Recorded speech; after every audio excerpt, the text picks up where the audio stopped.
Before this episode begins, there is something I just need to read out.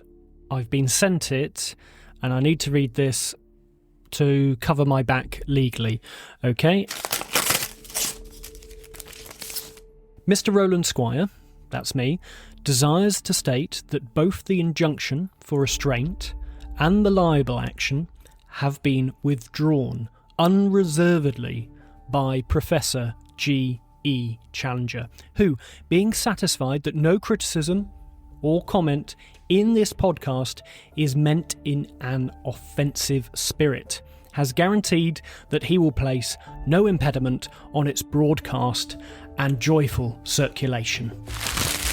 Phew. Welcome to The Pirates Don't Eat the Tourists.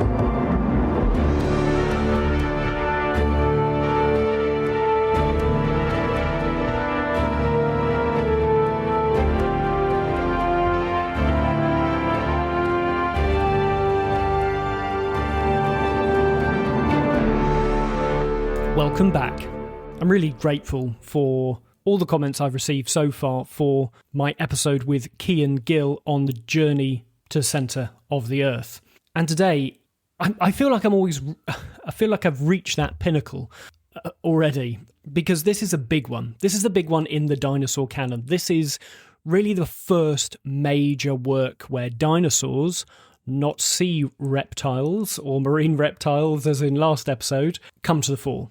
Dinosaurs, as we will learn, were much better researched, and there were more impressive species being found, mainly in America. Plus, we have a really big name in Arthur Conan Doyle. Now, Arthur Conan Doyle was born in Edinburgh in 1859, in fact the same year that Darwin published On the Origin of Species, which feels almost too neat of a story for what I'm telling this season. He trained as a doctor, kept a struggling practice, and filled the empty hours in his waiting room by writing. In 1887, that writing produced Sherlock Holmes, the consulting detective who would make Doyle one of the most famous authors alive, and who Doyle himself almost came to resent, so much so that he threw him off the Reichenbach Falls in 1893.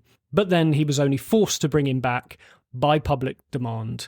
And then if we skip forward to 1912, when The Lost World comes out, Doyle gets to present the world someone who I think is much closer to who Doyle maybe doesn't find as easy to write, but I think a little bit more interesting and closer to who he actually felt he was, which is slightly an unflattering image, as we'll learn.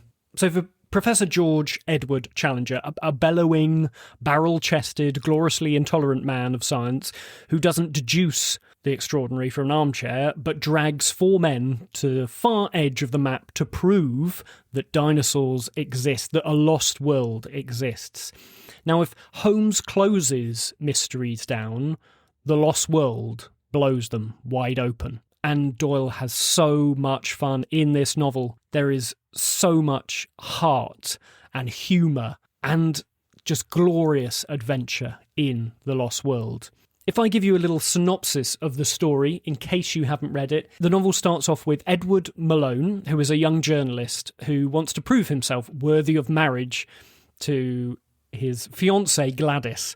So his editor sends him to interview the most dangerous man in London. That is Professor Challenger, a scientist who claims to have found living prehistoric creatures on a remote plateau in South America, and who greets sceptical reporters by physically throwing them into the street, which is what he does to Malone.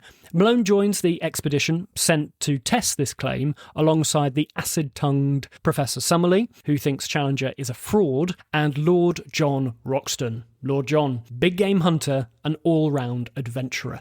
What they find on the plateau is everything Challenger promised. Iguanodons, pterodactyls, lakes full of monsters, and brutal war between a tribe of humans and a race of ape men.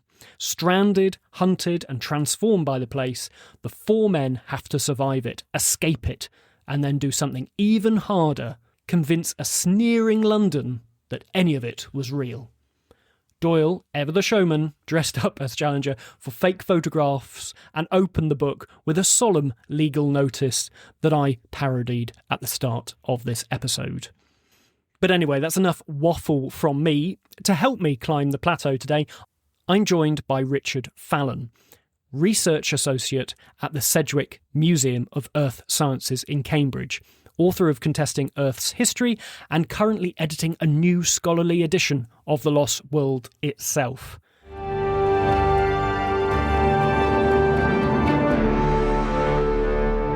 Hi, Richard. Thank you so much for joining me today and joining me to talk about The Lost World.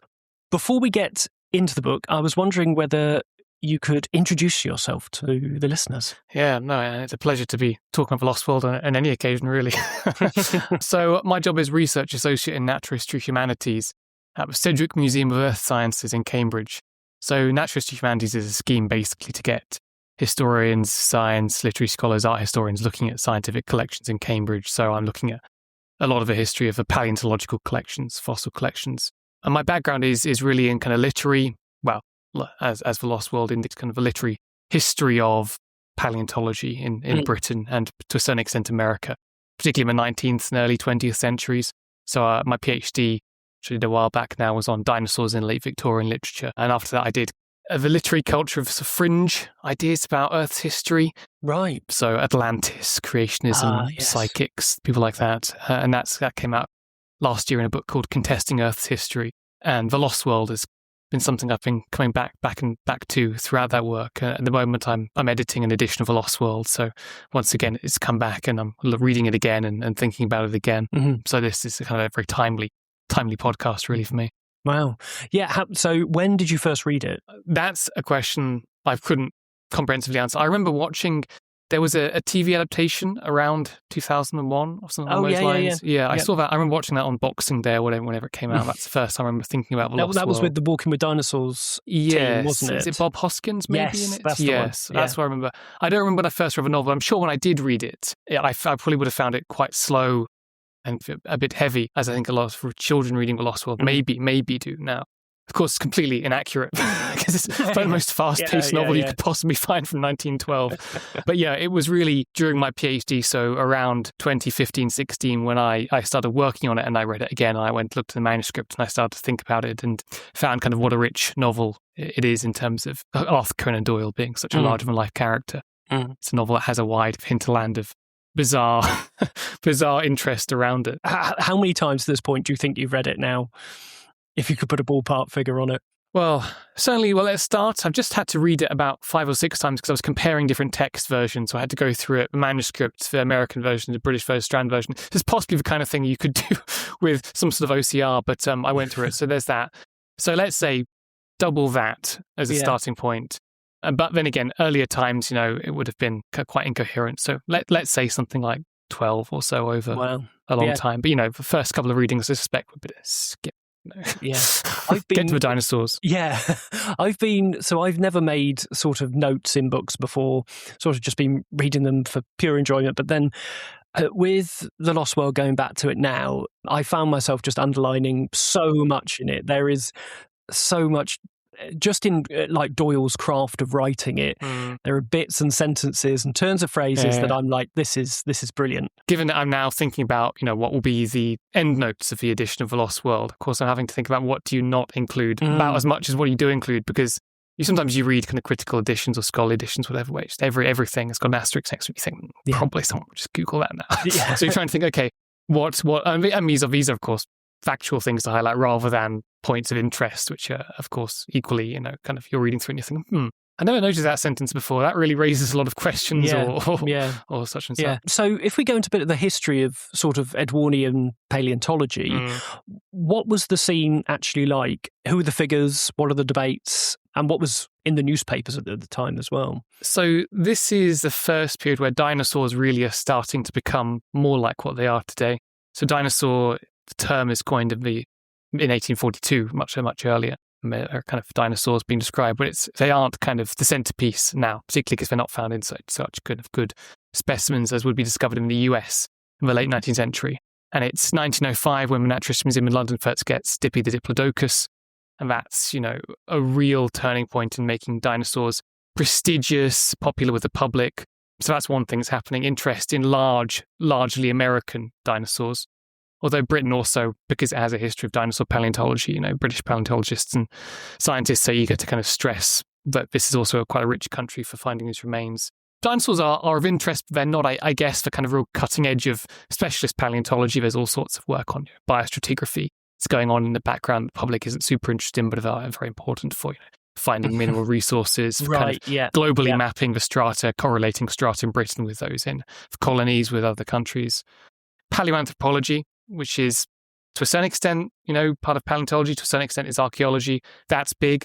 So just after the Lost World is when Piltdown Man, the fraudulent Piltdown Man is discovered. I didn't realise it was that sort of close. Yeah, and there's connections to Conan Doyle now, which we might be able to go into later, although the spoiler is that Conan Doyle probably didn't create the Piltdown Man hoax. But so that's huge because paleoanthropology is huge then. There's a huge amount of interest in human evolution, kind of where we came from, the exact connection with apes, the missing link, all that kind of stuff. Yeah. And a lot of this, I mentioned it, America before dinosaurs, a lot of it, America is really a huge place of paleontology, and Britain is very important, and of course very powerful and sort of scientific base, but America is a lot where the money is going into research on these big topics, and so is often looking to America, and particularly the New York Museum, the American Museum of Natural History, where there's a great deal of interest in giant dinosaurs and human evolution. But you see dinosaurs in the Lost World, you see paleoanthropology in the Lost World. I guess those are kind of the public centre points. And the stuff that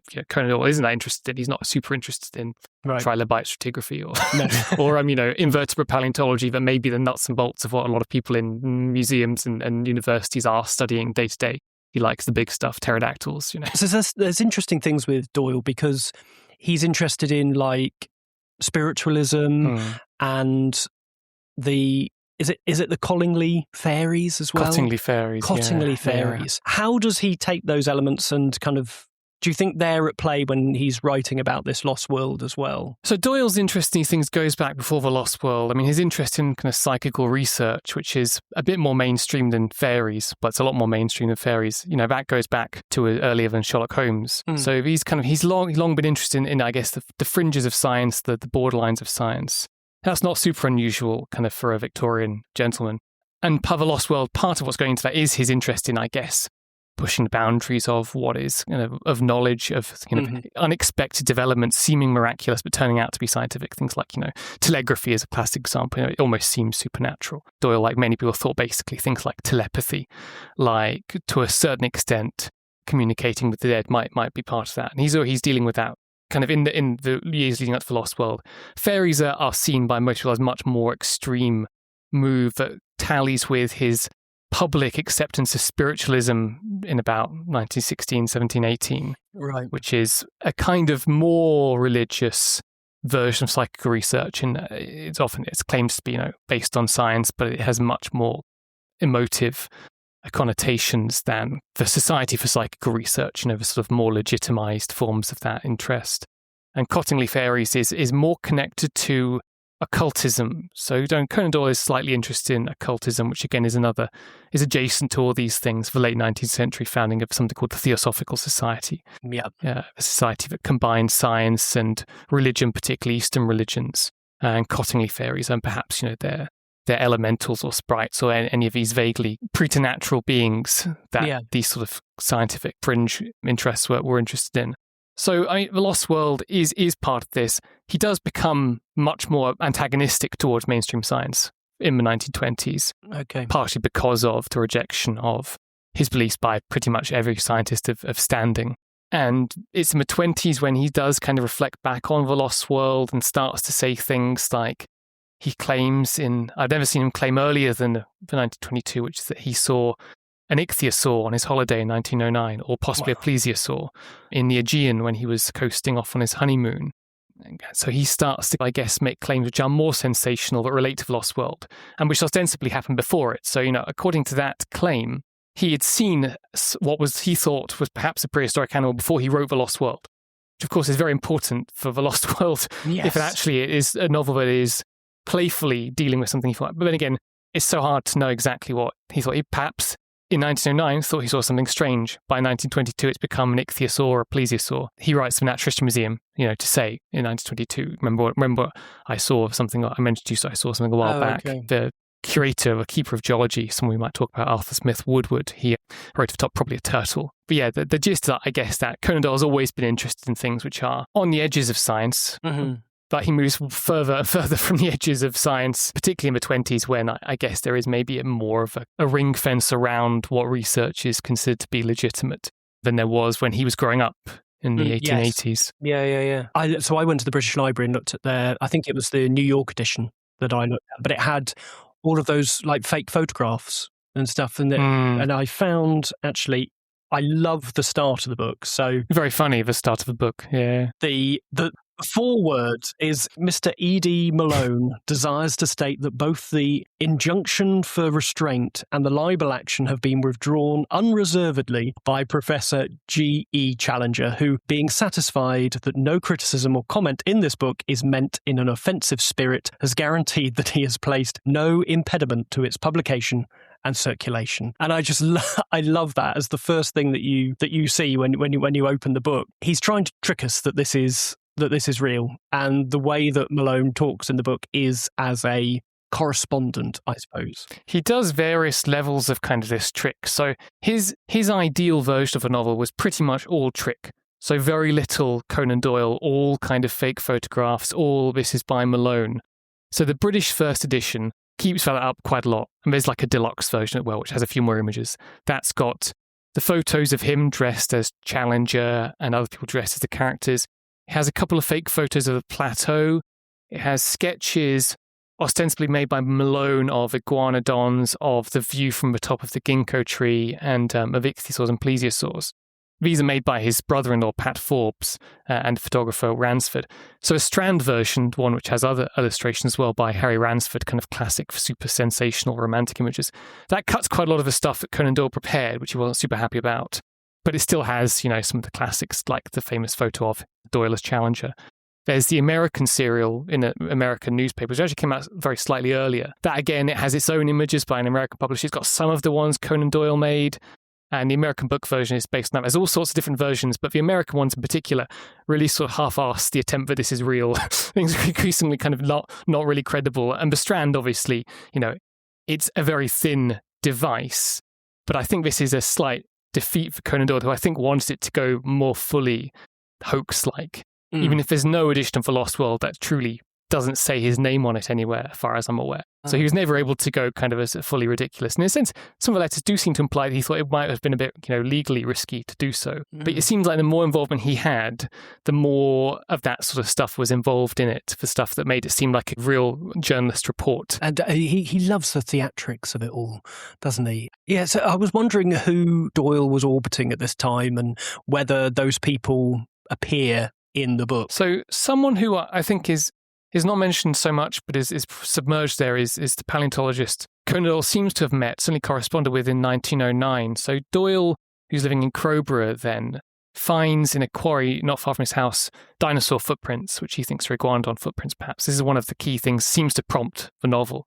So he writes for the Natural History Museum in letters that you can still read there today. And he draws out the footprints he's seen and seems to kind of arrange a trip for them to come visit him. This is Arthur Smith Woodward, the guy I mentioned earlier, the keeper of geology. So he's a big name at the museum. It's unclear what really happens. Okay. Conan Doyle it's unclear, whether he visits. Conan Doyle later has casts of these footprints in his billiards room. So, he does something with them, but, it's unclear what really happens there. But he keeps a relationship to a certain extent with Woodward throughout subsequent decades. At the same time, Doyle is making, I hesitate to say, friends with a guy called Charles Dawson, this is maybe two of the three guys who I think are relevant. They're all guys. A solicitor from Hastings who is paleontologist. He'd been finding dinosaur fossils around the area for decades, sending them to the museum, very impressive iguanodon bones, arrowheads, things like that. He starts to make friends of Conan Doyle and kind of helps him to find fossils and arrowheads and various prehistoric remains. Dawson, incidentally, is the main suspect for the hoaxer of Piltdown Man. Right, so okay. That's why Doyle is often associated with this. So that's around 1912, this discovery is announced. There is, in Piltdown in Sussex, human remains, which are completely don't fit any of the narratives of human evolution at that time. Of course, very important. Exposed in the 1950s as a hoax, and Charles Dawson almost certainly was the main perpetrator. And at the time, he's kind of introducing Conan Doyle to paleontology, making fun of him a bit in the letters. So Conan Doyle is obviously quite eager and maybe over-enthusiastic about what is and isn't a fossil. He's finding, petrifactions that look like kangaroos and things and saying, you've got to come and see this. And then Dawson will come along and say, it's just another rock. There's a story about the curator of a Hastings Museum frantically bicycling towards Conan Doyle's, I guess, his house, only to find out it's another petrifaction that looks a bit like an iguanodon. But the one who's really in the book, because he's literally mentioned, is E. Ray Lankester, who is another Naturalist Museum guy. He was the director of the museum in London in the late 1890s till, I think, 1907. Mm. He is a naturalist, not a paleontologist, but he works in paleontology sometimes. He works in kind of invertebrate biology. A very, very larger-than-life figure. He's a large man physically. He's tall and wide. Mm. He's known for his work on the okapi, so one of the most recent large mammals to be discovered and named by kind of Western science. That's before the Lost World. He's known for his work on degeneration, so the idea that evolution could, in effect, kind of go backwards if animals are found to be in environments where they will adapt to be kind of less competitive, in effect. Okay. That's in 1879, 1880. He does a talk called Degeneration, which is often quoted as part of this kind of high imperial concern, in that he literally compares evolution to the fall of the Roman Empire based on the idea of decadence. So Lancaster is someone Conan Doyle knew of. Particularly, Conan Doyle read his book on extinct animals, which is called Extinct Animals. It's actually a series of lectures for children from 1904 to 5. Okay. But it was a very popular book at the time. It's got very fun illustrations. It's very accessible. This is one of Conan Doyle's key sources. We know this for various reasons. For one is the illustrations his friend Forbes made in the book. Conan Doyle sent his friend Pat, his brother-in-law rather, cut out pages from the book to kind of copy the dinosaurs and things in. So he had a copy of it there. But he also refers to the book in The Lost World, as I'm sure you know. Yeah. Conan Doyle, Malone even, is in Professor Challenger's study, and Challenger reaches out and says, I have a monograph or something from my friend Ray Lancaster. And he gets out a book and will proceed to quote lines from the real book, which is not the kind of dense monograph he's describing. It is literally a book for children, which I assume part of a joke of The Lost World, which of course has this kind of balance between the man and the boy. But Lancaster is there in that literal sense, but he's all over Challenger's character in that he is a combative man, controversial. That in part was why he ended up leaving the Natural. He was made to retire on the age of retirement from the museum because he was basically not as quiescent as director of the Natural Museum were expected to be. He was famous in the late 19th century for his criticisms of spiritualists and seances and mediums. He's very kind of, Richard Dawkins kind of figure in his rationalism. And later, although Conan Doyle clearly idolizes him a bit in this period, he will become one of Conan Doyle's kind of critics in the 1920s because of this kind of rationalist angle where suddenly Conan Doyle's spiritualism clashes against Lancaster, and the kind of larger-than-life qualities that Conan Doyle liked about him suddenly become very difficult because he has to deal with a man who absolutely will not accept his beliefs about the afterlife. Yeah. But Lancaster is a large percentage of Challenger's character. Yeah, when I was reading it, I was thinking, because I've read, obviously Sherlock Holmes, and you can feel that in Challenger as well, I think, and this meshing of Holmes and almost Conan Doyle as well, because like physically he feels closer to Doyle, Challenger does, and he's just so playful. He's just such a he's a terrifying man. Like, I would not want to be taken into his study because he'd probably beat you up but then he'd get you a cigar afterwards or something. But yeah. He's made fun of a lot more than Sherlock Holmes. He's obviously a ridiculous character. Conan Doyle seems to like to use him to kind of both lionize the things he loves most about science, kind of the romanticism, the kind of the discovery of things unimagined, the refusal to kind of accept a sort of a bland world, in effect. Yeah. But also he's super parodied for his pedantic aspects, his obsession with nomenclature and kind of minute taxonomic distinctions, the stuff that Conan Doyle actually didn't care about science. Challenger somehow manages to be the romantic kind of hero who is using science to forge brave new worlds, but also the pencil-pushing kind of dweeb that Conan Doyle obviously found rather disenchanting. And he plays with both these things. And this obviously works because it's held together with just this idea. It's basically just a super intolerant man, both for good and bad. He refuses to let his true ideas not be accepted, but equally he just won't accept being wrong about anything. And it's almost impossible to believe that he was conceived without the idea of Brian Blessed into Conan Doyle's mind. It's in my notes here, yeah. and in that same, like, my God, what is he going to say next sort of aspect that you have with him. And he becomes, of course, he's used to do all sorts of bizarre things in the later stories where Conan Doyle obviously sort of wants to make him a recurring character, but he never becomes quite like Sherlock Holmes. And every new adventure is really quite different. He is either more heroic or more human or much more ruthless, or in the final story, When the World Screamed, which is that one you've read? No, I haven't read, no. So we're talking the late 1920s, one of the last things kind of Conan Doyle wrote. It's about Challenger's theory of the world is alive. It's a bit like Gaia, but it's more literal. So the world is a crust around a huge sea urchin sort of creature. Wow. And Challenger creates a giant drill that will drill through the crust to stab this creature. And it ends with him doing that and the earth screaming. That's the title, When the World Screamed. And, it ends with a challenge of a super scientist, a man who made the earth recognize him. Tonally, it's very unclear what we're supposed to think of this, because like all the Challenger stories, it's full of jokes, it's full of things that are supposed to be taken seriously. But we're supposed to think, is this a good thing that this bizarre man has made the earth scream? That seems bad. Yeah. That seems to be part of the general, I guess the tension that makes Challenger interesting is that he is dangerous and his silliness can trip into ultra-violence in a way that tonally is complex and is semi-intentional and semi-unintentional, I suppose. Yeah.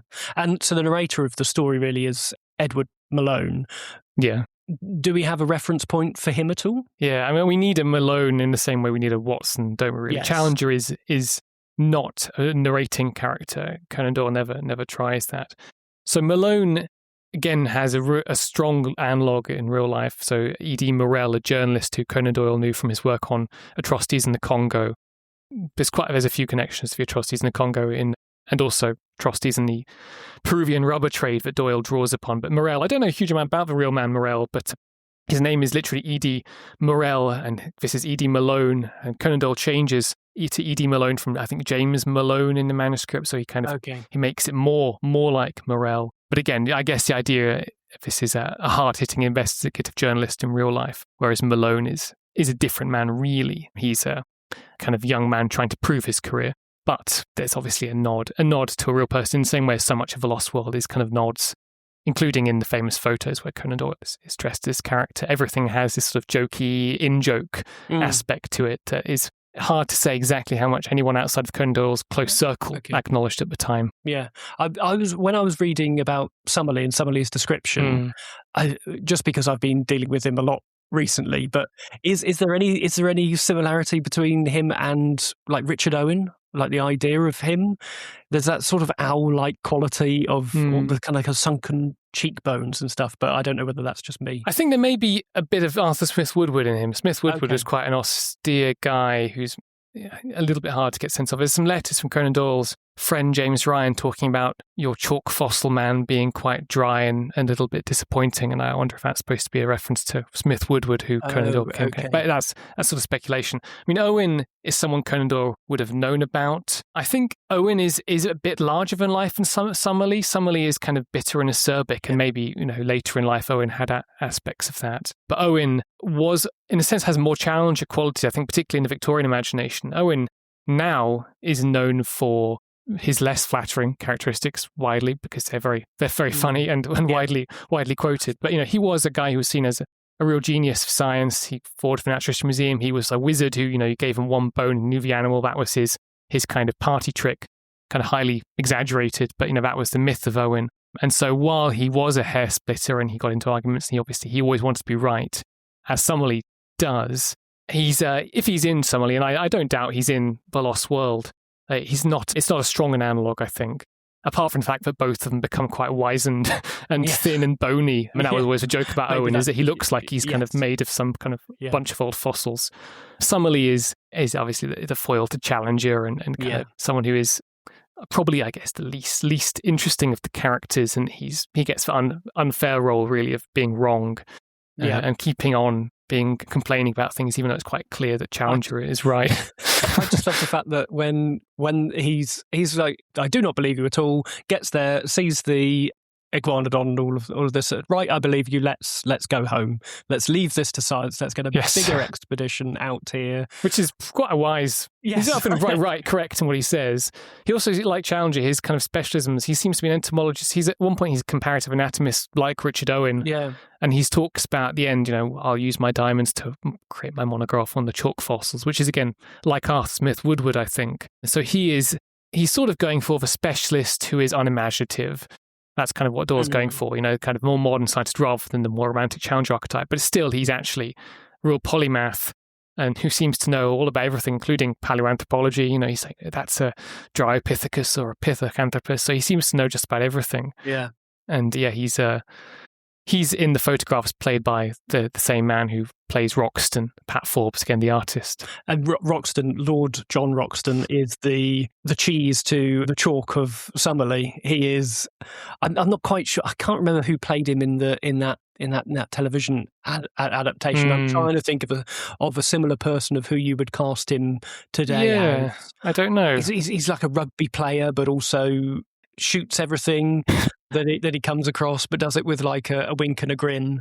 I mean, reading The Lost World, far too many times in the last year, it's quite clear Conan Doyle really, really likes Roxton. Yeah. And he's the character who has the least unflattering aspects. And Malone is naive and silly. Challenger is megalomaniacal, but Summerlee is a bit pathetic. But Roxton has very few flaws, or Lord John, as I guess the novel tends to call him.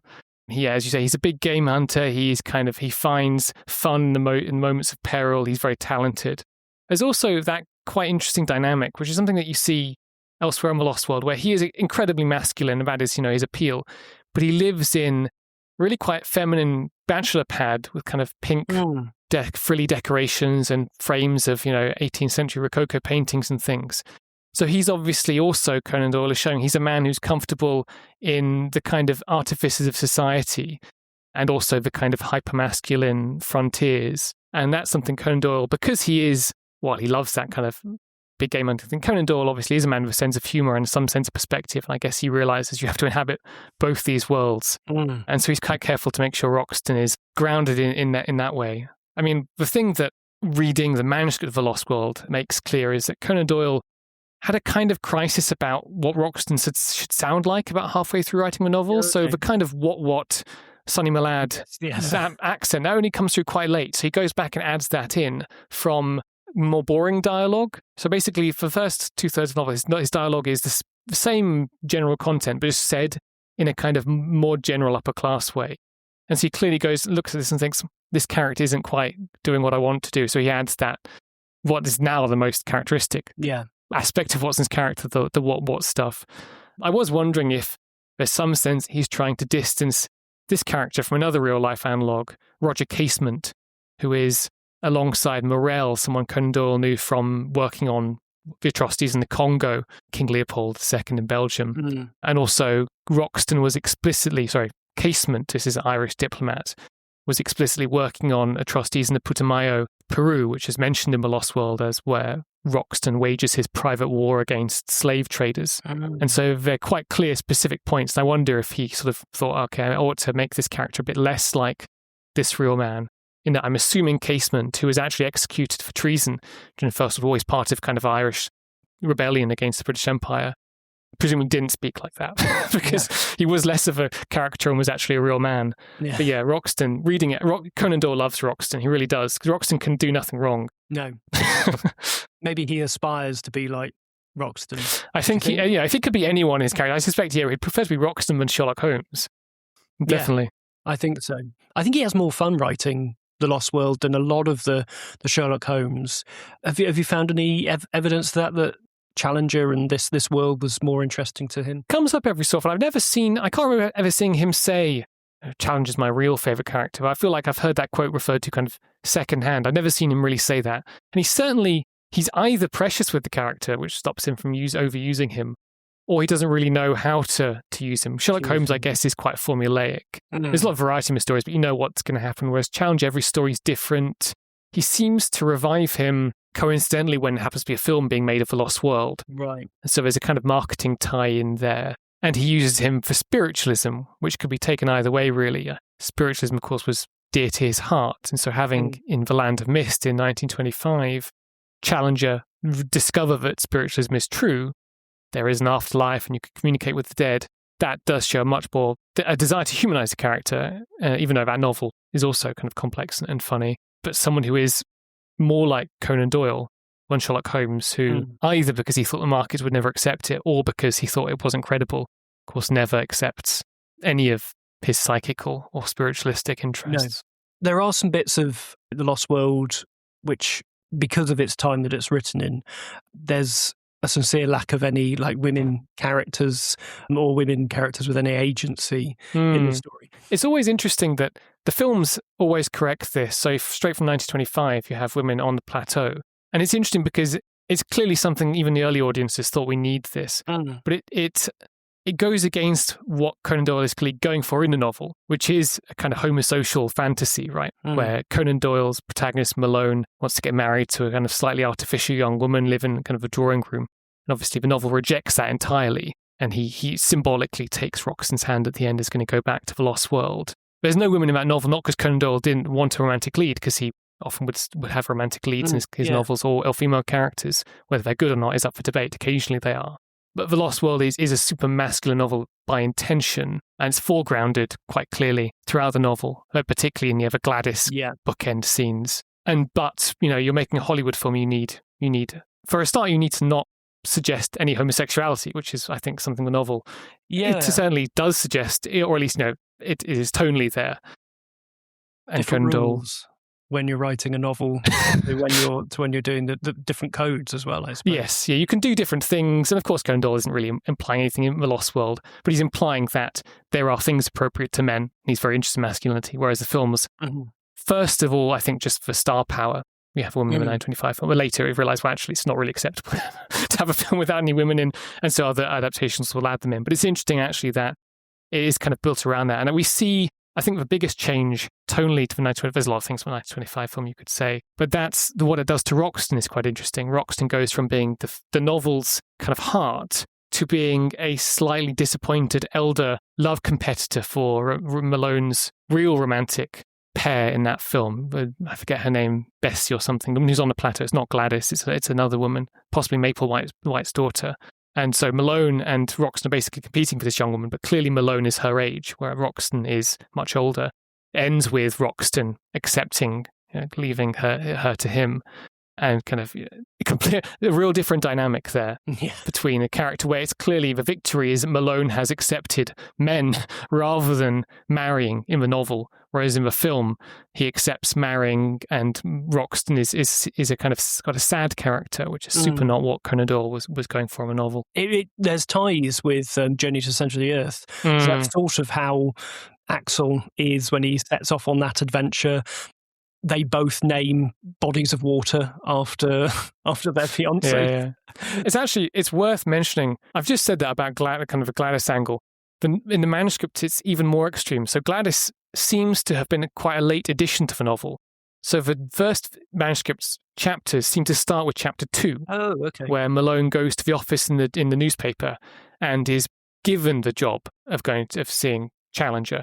In the book version, the published version, he Gladys, he meets her and she says, I'll marry you if you have a great adventure, basically. None of that's there at first. It's hard to know exactly when Conan Doyle, but many chapters go by in the manuscript where references to Gladys appear in the published book but don't appear in the manuscript.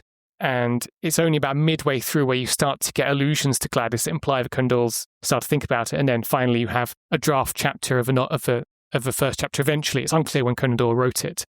But he's clearly realised Malone needed different motivation. Again, perhaps to slightly push back against the idea this guy just randomly decides to go on a life-changing quest with lots of men. He actually has a girlfriend, that was motivating it. So there's various interpretations of that. But you mentioned the lake. So in the manuscript, he doesn't name it Lake Gladys, it's just for Central Lake. And actually reading the novel again, I notice quite often doesn't call it Lake Gladys after the lake has been named Lake Gladys. It often calls it the Central Lake. So I think that's Conan Doyle forgetting to go back in and properly kind of work it through the novel. Lake Gladys is only mentioned, I think, the time when Malone says we'll name it Lake Gladys, and I think maybe one other time. And so he's forgetting about this character when he's doing it because she's so superficial to the dynamic of the novel, really. And is that because his main sort of influence for this is Rider Haggard and King Solomon's Mines, and is that the tradition that he's writing in? I mean, if I remember rightly, King Solomon's Mines has a kind of explicitly misogynistic start, right, where it's talking, there'll be no petticoats in this adventure. I think he definitely is going for that. In The Lost World, even though the name is used for the genre Lost World, The Lost World is a slightly nostalgic late contribution to a genre that, as you said, is invented by Rider Haggard, basically one-man invention in the 1880s. There have been decades of these Lost World adventures where groups, granted quite often with romantic leads in, not complex female characters almost ever, but they will have women on the adventures. Haggard doesn't always, though she, straight after King Solomon's Mines, is about an incredibly powerful woman. So that's he's obviously interested in that. But yeah, I suppose his kind of all-male team is partially harking back to that original classic, which is referenced in The Lost World as if it's a novel in the world of The Lost World. Slight, I guess. In a sense, it's one of those kind of things where, I'll do you one up by just turning you into a book, whereas I've got the real adventure and I have dinosaurs and ape men, which admittedly are more exciting than whatever's in King Solomon's Mines. Yeah. There is bits in this that, so like the indigenous peoples that they come across, they are either really stupid or they are untrustworthy. So the reason why they get stuck on the plateau is because someone of mixed race is taking it out on Roxton because he shot their brother. What was the driving force that meant that Conan Doyle wrote these characters like this? So characters often refer to kind of racial theories in the novel about skull shape and kind of physiognomy and things like that.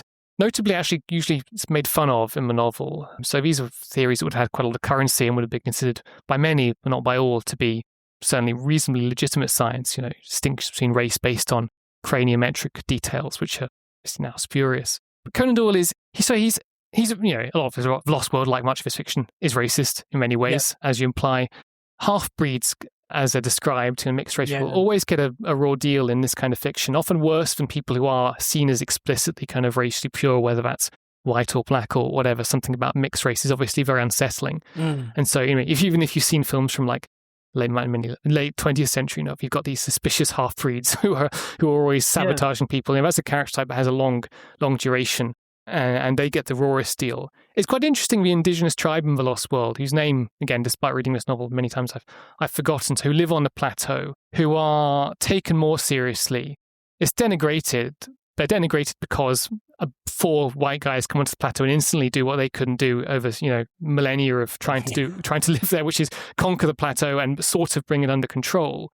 But they're treated with what Conan Doyle would have considered to be a sort of respect. So Challenger says, they're of a similar kind of standing to the European or something along those lines. Or there are lines which imply that Challenger's racial kind of hierarchies are more based on his egotism rather than any particularly clear bases. But again, I think it's partially there's a sort of noble savage kind of vision going on with them, isn't there? They're described as kind of like simple but earnest, these kind of patronizing kind of descriptions. And they are ultimately, for the most part, work alongside these 4 British guys, which I guess is seen as, they know which side their bread is buttered.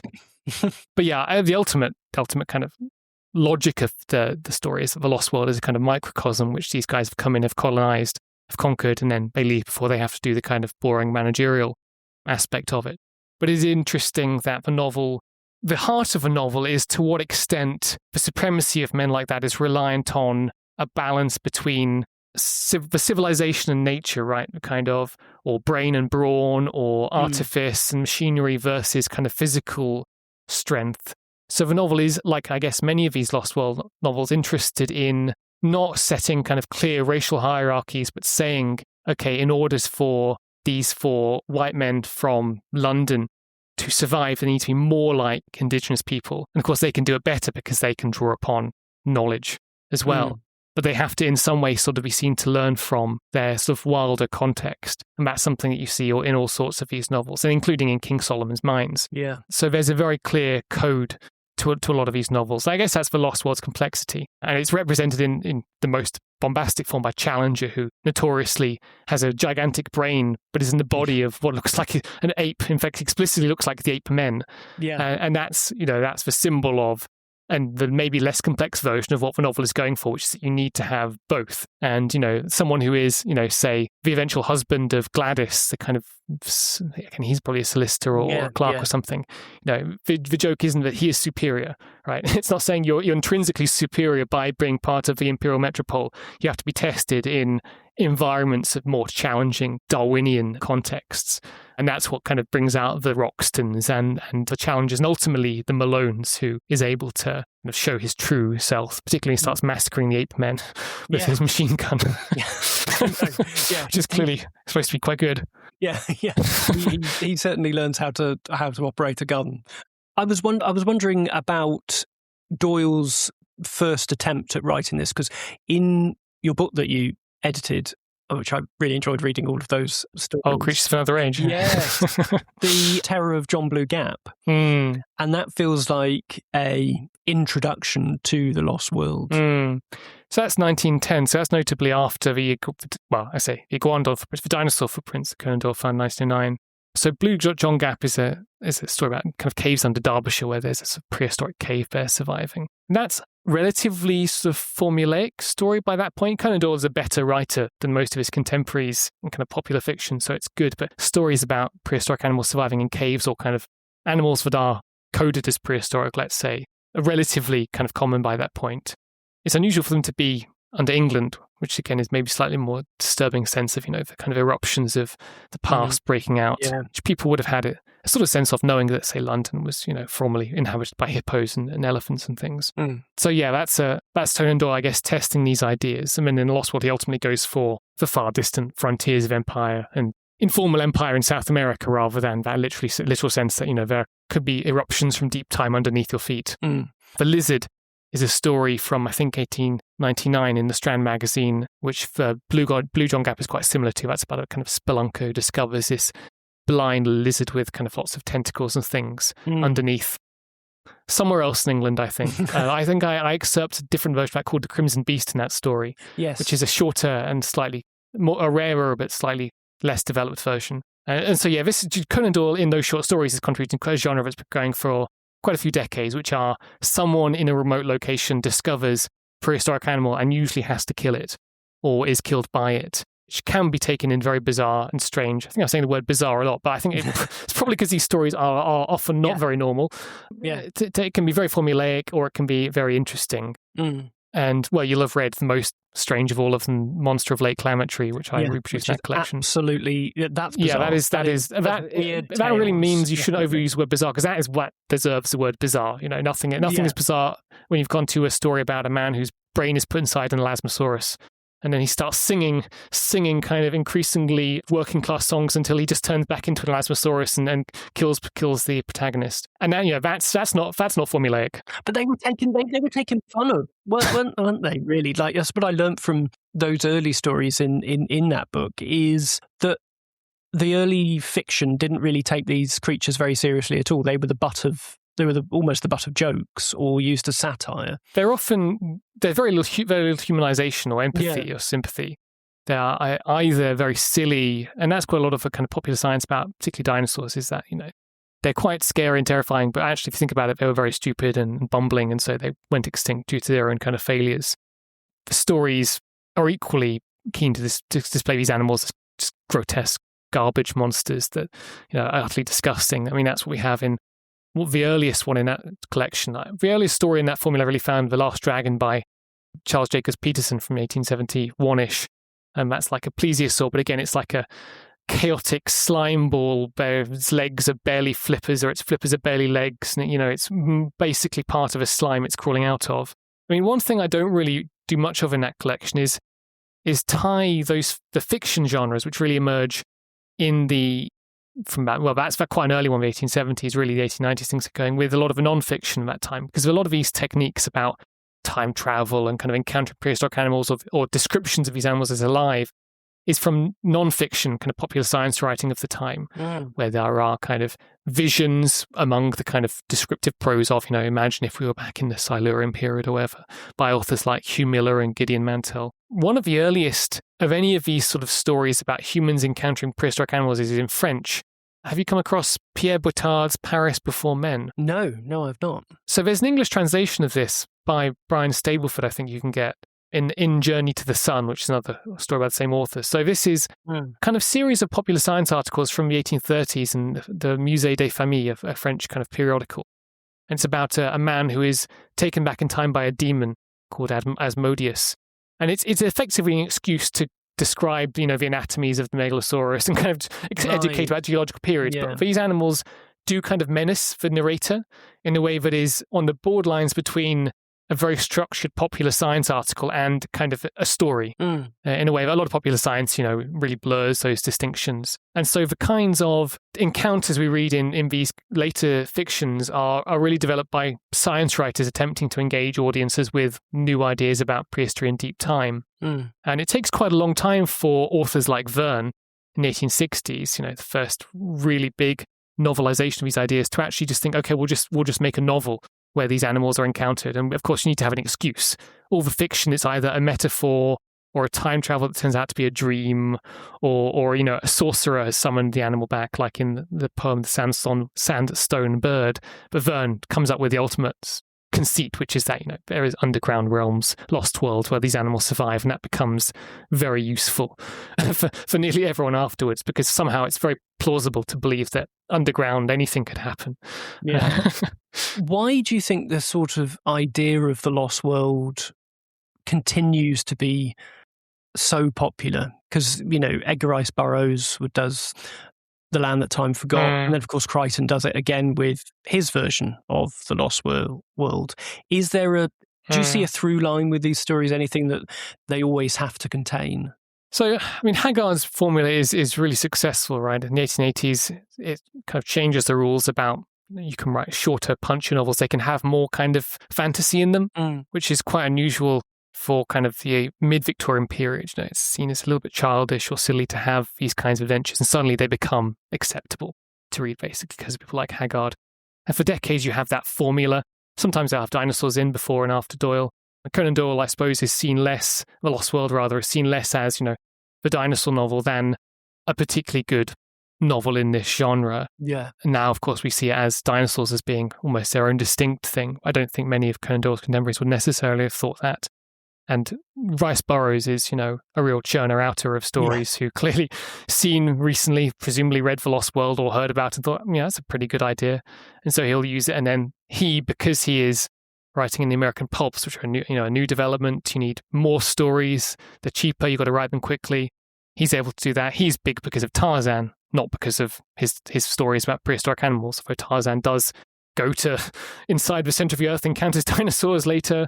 And in fact, Tarzan encounters dinosaurs in his stories as well, just because they become generic conventions of the lost worlds. There might be a dinosaur surviving, doesn't necessarily need to be an important part of the plot, but you go to Central Africa or Antarctica or the South Pole and it makes sense there'd be a dinosaur there. Because just something you've got to tick off. That's part of the dinosaur scene. Yeah. And then, of course, cinema. That's really key, isn't it? So cinema, I guess, is really actually becoming big as the Lost World as a genre is becoming less of the leading popular fiction genre, because suddenly you're getting westerns, crime novels, romance in the modern sense of kind of stories about love.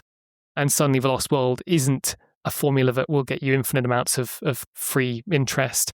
But then special effects in The Lost World in 1925 and in King Kong in 1933 make it a very imitable movie formula, even if not everyone can bring that level of budget to it. So I suppose that's really where it migrates to. It becomes a very good excuse to have special effects action. Yeah. And then becomes a cinema genre, which then expands and becomes, I guess, less formulaic. And increasingly you have to invent new reasons as to why the worlds are lost, or as in 1960 Lost World, where they just fly there on a plane. And that's sort of, I guess, a symbol of the expiry date of a particular version of the Lost World concept, and why Crichton's Jurassic Park is so innovative. Because Crichton realizes that formula is cliched to a degree that makes it unacceptable to use, and comes up with his own formula that will be endlessly repackaged by lesser writers. Yeah. I was wondering whether there was any particular lines or quotes from The Lost World that really, have stuck with you through so many readings. Yeah, and I'll get them up now from the helpfully tech search for Project Gutenberg. version. So we mentioned earlier, Malone becoming a man through this story and realizing his sort of inner ape man. This is the famous section where he is defending Challenger & Co. from the ape men with his automatic rifle or whatever it is, often quoted. There are strange red depths in the soul of the most commonplace man. I am tender-hearted by nature and have found my eyes moist many a time over the scream of a wounded hare, yet the bloodlust was on me now. I found myself on my feet, emptying one magazine, then the other, clicking open the breech to reload, snapping it to again while cheering and yelling with pure ferocity and joy of slaughter as I did so.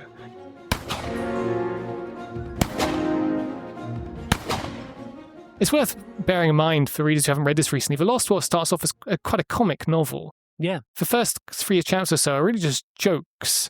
And the novel is full of jokes. It becomes more serious later on. But this is Conan Doyle's more serious point as he sees it about masculinity and kind of shedding the sort of bathos of civilized life in this scene where Malone, he's doing it in self-defense, but he is obviously, this is an argument, men are just like this when they have the opportunity to be, I suppose is the point of that scene. And another, I guess, is key is the sense of romance, a word that doesn't mean for Conan Doyle what it means to us, but means kind of mystery, fiction-like qualities. This is when they're leaving the Lost World, and which is why it's crucial that the Lost World is we never learn about what it's like when civilization really gets there.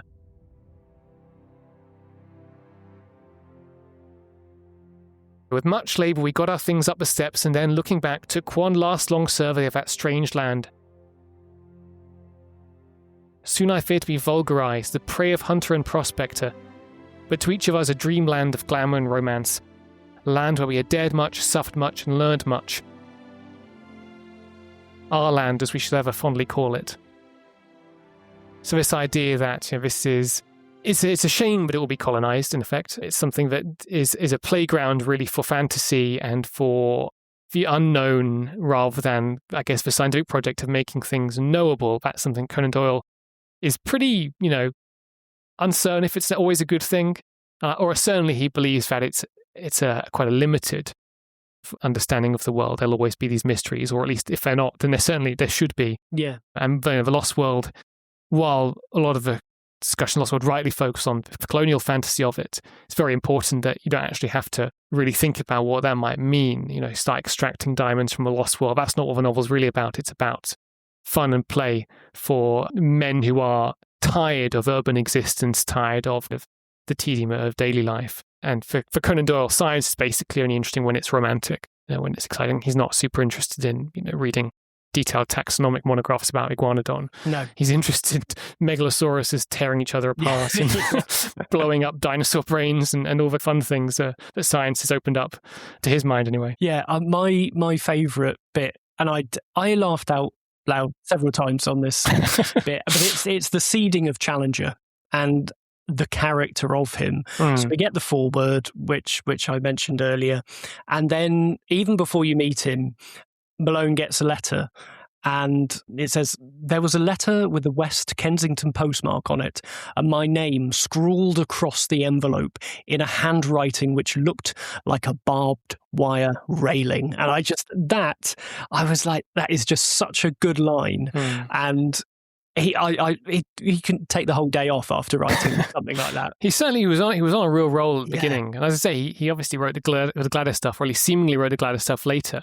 So I guess if we think of chapter 2 as the start, but it's very funny, and it really does build up a sense of comic dread as you meet this guy. I particularly like the section where Malone is blagging that he understands the discussion of Weissman, and he gets into Challenger's office, and Challenger's obviously work this out and kind of saying nonsense to him, and Malone saying yes. When he finally kind of brawls with him, and it's very cleverly done. And Conan Doyle is, I guess, he doesn't always get that credit for being really quite a funny writer, and easily a funny writer. And yet he has those turns of phrase, and he obviously just must have been thinking, there's a funny Challenger line, I'll say that about him, all throughout writing The Lost World, because there's all these sorts of touches about his megalomania, his Assyrian bull-like appearance. He puts his wife on top of a high plant pot stand of some kind, and it's very. Or when there's that bit with a tick, and then he takes off his top, and they're just there's just a single line about trying to pluck the tick off of his hair, and which completely coats his body or something. You're just like you're just adding these little elements to him at every opportunity. I also like it's funny that Challenger has the ethos as someone who will accept any punishment for science. And he's saying, you should be glad you got bitten by that tick because it could be a new species. Because when he finds he's got a tick on him, he actually is completely disgusted. So, there is a sense that Challenger is hypocritical in aspects of he's overly self-obsessed in a way that isn't truly a kind of machine for science. Well, obviously that's clear because he's a machine for himself. But his hypocrisies are funny and humanize him in a way that a lesser writer wouldn't have done, I think. They would have had only the persona of Challenger without the sections we see where he actually is humanized. Occasionally, he will even stoop down to a level that is vaguely credible as a human being. Yeah. And then in The Land of Mist, as I say, he's kind of ultimately is about his wife who's dead, and that's part of his journey to spiritualism, and that's a completely different perception of this man who you wouldn't really believe Conan Doyle would ever attempt to write a story where his emotions are remotely we're reliant on us feeling his emotions. Yeah. Poison Belt being the immediate sequel to The Lost World, which is another strange apocalyptic novel that has its own sort of pathos to it. But again, undercut by fun Conan Doyle has with Challenger at every turn and his boisterous... He just can't help himself. He just can't, no. He's too fun to write, which is why it's a shame, really. He didn't write more, but the 5 stories we have are a precious quintet of strange actions. Yeah. I was wondering, what's the single image from the world that The Lost World paints that you can't get out of your head? So this is definitely one image. It's actually one of the illustrations that he had his brother-in-law make for the book version. It's only in the British book versions, not in the serials or American edition. It's Malone's sketch for Central Lake, which has plesiosaur head approaching the water. I think perhaps there's an ichthyosaur fin. There's a pterodactyl in the foreground, if I remember. And otherwise, it's just a lake. It's it's a very slightly amateurish looking painting, intentionally so, partially because it's supposed to be by Malone, although it says it's touched up. It says slightly complexly, it's kind of retouched by Pat Forbes, so it's got this element of reality to it.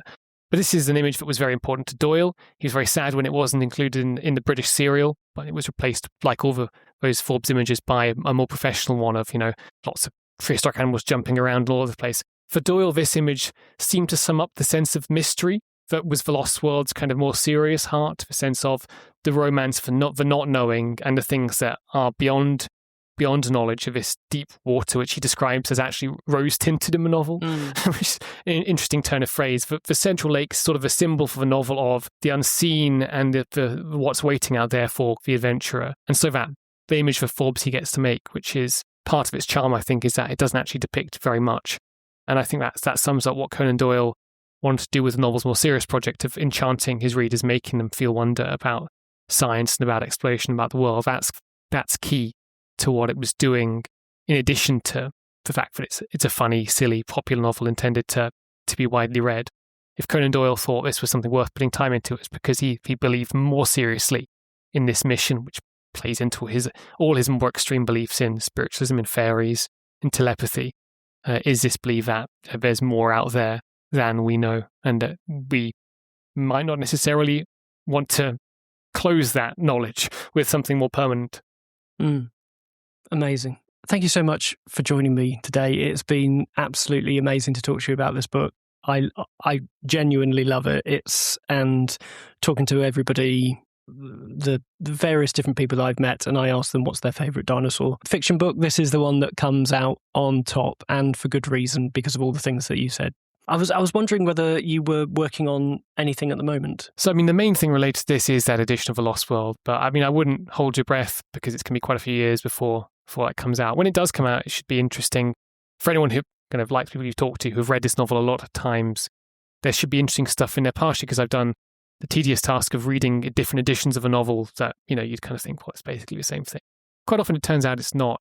While the changes vary in depth, there are interesting differences between, say, the American serial, between the deluxe version. But for someone who's very familiar with a novel, who's read it a lot of times, think, oh, so that really does change our perspective on it. So that's hopefully one to look out for. At the moment at Cambridge, in the Naturalist Humanities scheme, I'm working on more images actually than kind of fiction at the moment. So I'm working on a couple of women who were working on graptolites, these small invertebrates, which were a big part of Cambridge paleontological research in the early 20th century. Big biostratigraphical subject graptolites. They're very good for dating strata. Right, okay. But these two women, Gertrude Ellis and Ethel Wood, worked on a book called The Monograph of British Graptolites in the Edwardian period, which has incredibly lifelike images of graptolites, which may not kind of be incredibly sensational to look at, but had a very complicated and rich and strange history of illustration. Graptolites basically were quite hard to illustrate, and these two women were among the first women to have major professional positions in paleontology in Britain, basically meant the world. So I've been looking at a lot of graptolites, a lot of histories of women in Cambridge, and learning about all the different technologies that you use to make a high quality image in the year 1901, which is, it turns out, incredibly difficult, complicated, and involves a lot of gelatin. Amazing. And where can people find your work or find you online if indeed you want them to? Yeah, I am on Blue Sky. I don't think there are many other Richard Fallons on Blue Sky, so if you search me there, you'll find me. The University of Cambridge profile page has recently been redone. It had my publications on it. The old one, the new one, I don't think they've got them on there yet. I guess that will be where to look. Eventually, they'll be on there. So I've written about things like the short stories I mentioned. Mm-hmm. I've written about the Lost World. I've written about psychic geologists. If you can get your library together, I'd recommend my most recent book, Contesting Earth History. It's expensive to buy, so maybe if you have a library nearby, request it from there. But that's got histories of hollow Earth theory, which is something many people are familiar with in the 19th century. Histories of people who were really interested in the lost continent of Atlantis, occultists who I've discussed, particularly occultists who believed you could travel mentally back in time by holding a fossil, and also a lot of creationists who, while they may seem slightly tedious when you're dealing with them in the 21st century, in the 19th century are really quite interesting and have lots of very creative ideas about why the Book of Genesis is geologically accurate. So yeah, if you seek that book out, I'm hoping that few people will be disappointed with the amount of, let's use that word again, bizarre figures who have been involved in paleontology in the 19th and early 20th centuries. Amazing. Thank you so much. I'm going to go and get that right now, I think. Music to my ears.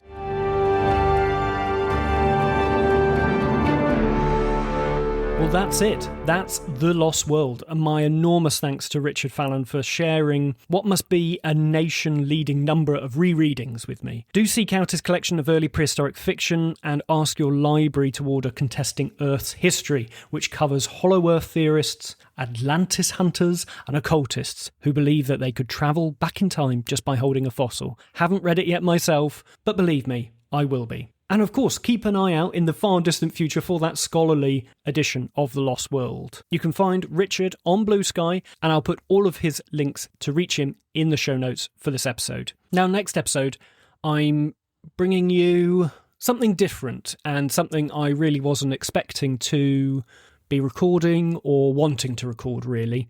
And that is the untimely passing of our Dr. Alan Grant, Sam Neill.